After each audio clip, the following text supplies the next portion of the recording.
Welcome to Madhu's creative corner. So ఈ రోజు అయితే మనం ఏపీ 10th క్లాస్ హిందీ ఇకాయి 2లో లెసన్ నెంబర్ 4 కన్ కన్ కా అధికారి లెసన్ అయితే డిస్కస్ చేయబోతున్నాం. ఇందులో ఎక్స్ప్లెనేషన్ అనేది చూడబోతున్నాం. సో ఇది ఒక కవితా పాఠం అన్నమాట. దీన్ని రాసిన వారు ఎవరు? డాక్టర్ రామ్దారి సింహ్ దినకర్. అయితే ఇప్పుడు వెంటనే చూసేద్దాం లెసన్ లో. ఫస్ట్ ఆఫ్ ఆల్ మనకి ఉన్ముఖి కారణ్ అనేది ఇవ్వడం జరిగింది. ఈ యొక్క ఉన్ముఖి కారణ్ అనేది చాలా ఇంపార్టెంట్. మనకి ఎగ్జామ్స్ లో హిందీ ఎగ్జామ్ లో పారాగ్రాఫ్స్ ఎప్పుడైనా ఇచ్చి దాని మీద కొన్ని క్వశ్చన్స్ గట్టి అడిగే టైంలో ఎక్కువగా ఈ యొక్క ఉన్ముఖి కారణ్ నుండి తీసుకొని క్వశ్చన్స్ అనేది ఇవ్వడం జరుగుతుంది. సో దాని యొక్క మీనింగ్ ఏంటి అనేది చూసేద్దాం. సుత్ కాతతే తే గాంధీజీ కపड़ा बुनते थे, चुनते थे अनाज के कंकर, चक्की पीसते थे, ऐसा था उनका आश्रम, गांधी जी के लिए पूजा के सामान था श्रम. అయితే ఈ యొక్క ఉన్ముఖి కారణంలో గాంధీజీ గారి గురించి ఇవ్వడం జరిగింది. ఏం చెప్తున్నారు? గాంధీజీ నూలు వడికి బట్టలు నేసేవారు. నూలు వడకడం అంటే ఏంటి? మనకి చాలా బుక్స్ లో కానీ ఒక్కో పిక్చర్స్ గాంధీజీ గారు ఎలా ఇస్తారు, అతను ఒక చక్రంలో ఒకటి ఉంటుంది. సో అందులో పెట్టి నూలు వడుకుతారు అనమాట.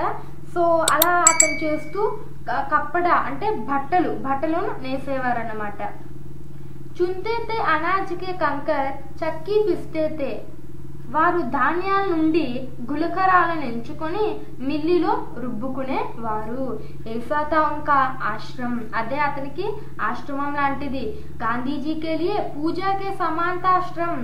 సో గాంధీజీ గారి దృష్టిలో శ్రమ అంటే పూజకు సమానమైనది, పూజ లాంటిది అని అతని దృష్టిలో ఉండేదన్నమాట. సో అదని ఈ యొక్క ఉన్ముఖి కారణంలో మనకు చెప్పడం జరిగింది. సో ఈ యొక్క ఉన్ముఖి కారణంలో ఇచ్చిన మ్యాటర్కి సంబంధించిన క్వశ్చన్స్ అనేవి ఇక్కడ ప్రశ్నని ఇచ్చారు. సో ఇక్కడ ఈ యొక్క పాట యొక్క ఉద్దేశం ఏంటి, దీని యొక్క ఉద్దేశం ఏంటనేది ఇచ్చారు. ఏంటంటే సామాజిక కవిత్వాన్ని సృష్టించే ప్రేరణతో పాటు విద్యార్థులకు అంటే స్టూడెంట్స్ కు సామాజిక సంక్షేమం మరియు దాని యొక్క స్ఫూర్తిని పెంపొందించడానికి శ్రమ యొక్క ఇంపార్టెన్స్, హార్డ్ వర్క్ యొక్క ఇంపార్టెన్స్, ఎలా హార్డ్ వర్క్ చేస్తే ఏమొస్తుంది దాని యొక్క ఇంపార్టెన్స్ వారికి చెప్పడం, ఆ శ్రమ మార్గంలో ముందుకు సాగాలంటే ఏం చేయాలి అనేది ఈ యొక్క ప్రేరణ పొందడానికి ఈ యొక్క పాట యొక్క లక్ష్యం అన్నమాట. సో అదే ఈ యొక్క పాట యొక్క ఉద్దేశ్యం. సో విధా విశేషాన్ని ఇక్కడ కొన్ని ఇచ్చారు. ఇది కురుక్షేత్ర అనే ఒక ప్రసిద్ధి చెందిన రచన నుండి ప్రస్తుత పాట అనేది స్వీకరించబడింది. అయితే దీని యొక్క కవి పరిచయం అయితే ఇక్కడ ఇచ్చారు. సో కవి గారు ఎవరు? డాక్టర్ రామ్దారి సింహ్ దినకర్. సో అతని గురించి ఇక్కడ ఇచ్చారు. మీకైతే నేను ఇప్పుడైతే కవి పరిచయాన్ని ప్రొవైడ్ చేయట్లేదు, మనకి లెంత్ అయిపోతుంది వీడియో. నెక్స్ట్ వీడియోలో ప్రతి ఒక్క వీడియోకి కవి పరిచయం కానీ లేఖక పరిచయం కానీ నేను చేయడం జరుగుతుంది. సో ఈ యొక్క లెసన్ యొక్క కవి పరిచయం కూడా వీడియో చేశాను. దాని యొక్క వీడియో యొక్క లింక్ అనేది మీకు డిస్క్రిప్షన్ లో పెట్టడం జరిగింది, ఒకసారి చెక్ చేసుకోండి. ఎందుకంటే మనకి ఇక్కడ ఇచ్చిన ఇలా పారాలాగ్ ఎగ్జామ్ లో రాయకూడదు, దీనికంటూ ఒక సిస్టమ్ ఉంటుంది. సో ఆ సిస్టమ్ ప్రకారం ఎప్పుడైనా కవి పరిచయం కానీ లేఖక పరిచయం కానీ రాయాలి. సో దానికైతే మీకు ప్రొవైడ్ చేశాను, చూడండి. అయితే డైరెక్ట్ గా లెసన్ లోకి ఎంటర్ అవుదాం. ఫస్ట్ అయితే పాడి వినిపిస్తే దానికి అర్థం అనేది తర్వాత క్లియర్ గా మీకు చెప్తాను. Listen carefully. एक मनुज संचित करता है अर्ध पाप के बल से, और भोगता उसे दूसरा भाग्यवाद के चल से. नर समाज का भाग्य एक है, वह श्रम वह भुजबल है, जिसके समुख झुकी हुई पृथ्वी विनीत नबतल है. जिसके श्रम जल दिया उसे पीछे मत रह जाने दो, विजित प्रकृति पहले उसको सुख पाने दो. जो कुछ न्यस्त प्रकृति में है वह मनुज मंत्र का धन है, धर्मराज उसके कण कण का अधिकारी जन जन है. एक मनुज संचित करता है अर्ध पाप के बल से, और भोगता उसे दूसरा भाग्यवाद के चल से. ఓకే, నైస్ కదా. సో ఇలా కవిత అనేది అతను చేయడం జరిగింది. దేని గురించి? హార్డ్ వర్క్ గురించి, శ్రమ గురించి చేయడం. శ్రమ అనేది శ్రమ పడితే ఏమొస్తుంది, మనకి చిన్నప్పటి నుంచి మనం విని ఉంటాం, శ్రమ ఎంత కష్టపడితే అంత మంచి ఫలితం అనేది వస్తుంది. సో దాని మీద డిపెండ్ అయ్యి రాశారు. దీని మీనింగ్ అనేది చూద్దాం. ఏక్ మనుజ్ సంచిత్ కర్తా హై अर्ध पाप के बल से, और भोगता उसे दूसरा भाग्यवाद के चल से.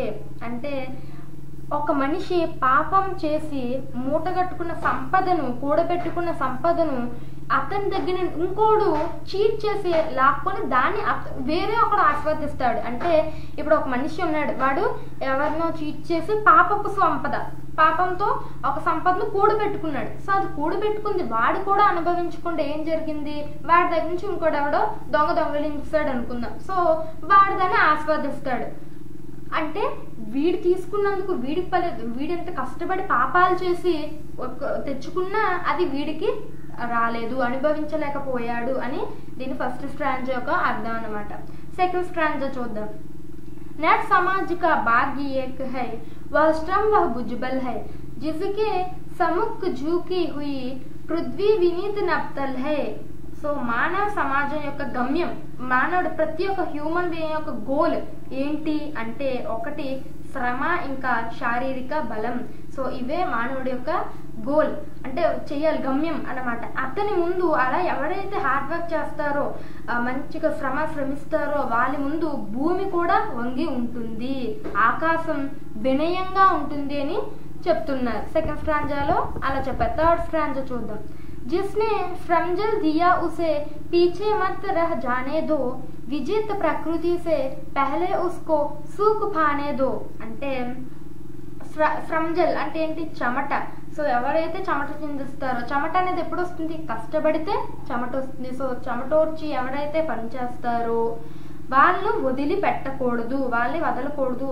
అలాంటి హార్డ్ వర్క్ చేసే వాళ్ళంటే మంచి వాళ్ళని వదిలిపెట్టకూడదు.